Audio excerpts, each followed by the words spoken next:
Aujourd'hui, on lance la campagne du printemps européen depuis Marseille pour promouvoir les idées sur l'Europe de Diem 25, de génération et de nouvelles donnes.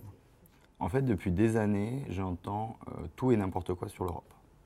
Sur les institutions, sur les traités, sur la forme de l'Union européenne.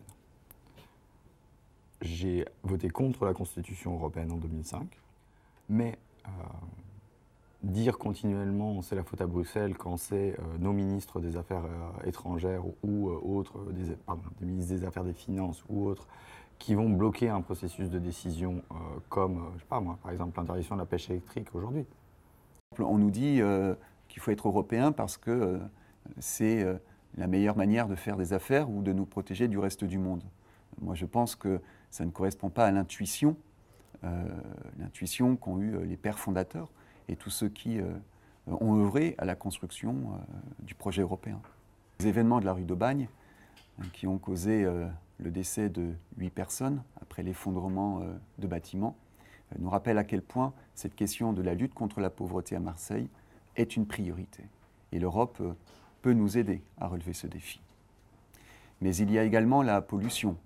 Comment lutter contre la pollution de l'air, comment soigner la Méditerranée, notre mer commune, si on ne se saisit pas de ces enjeux à l'échelle européenne.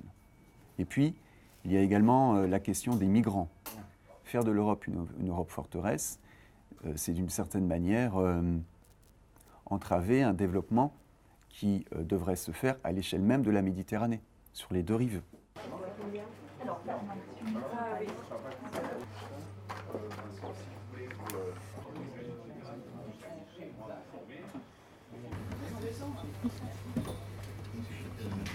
Bonjour à tous, donc Julien et Jean-Paul. Donc effectivement, on a fait partie du groupe de travail pour préparer cette formation sur les institutions européennes et leur fonctionnement pour génération. Nous, on part d'un constat clair au printemps européen, c'est que la crise de l'Europe, elle est là, elle est face à nous. Que si on continue comme ça, d'ici 5-10 ans, il est possible qu'il n'y ait plus d'Europe. Qu'on revienne tous à nos frontières nationales, soit parce que l'Europe se sera écroulée par elle-même, soit parce que les nationalistes l'auront définitivement brisé. Le déficit démocratique, il est perceptible chez nos concitoyens qui évoluent largement entre euroscepticisme et europhobie. On le verra tout à l'heure, l'idée européenne n'est plus forcément très bien vue aujourd'hui dans notre pays. Face à la crise écologique, l'Europe ne propose pas non plus un changement de modèle et l'abandon du productivisme. Et elle n'arrive même plus aujourd'hui à faire face au lobby d'entreprises qui polluent et portent atteinte à nos santé. Nous sommes aussi citoyens européens et il est peut-être le moment de prendre en main ce destin européen. Et du coup, l'un des buts aujourd'hui, c'est de voir est-ce que cette crise de l'Europe, elle est due à ses traités, à son fonctionnement effectivement, ou est-ce qu'elle est due aux politiques menées? Et quelle critique raisonnée on peut faire de ces institutions, de ce fonctionnement, en tant que mouvement politique, en accord avec nos valeurs?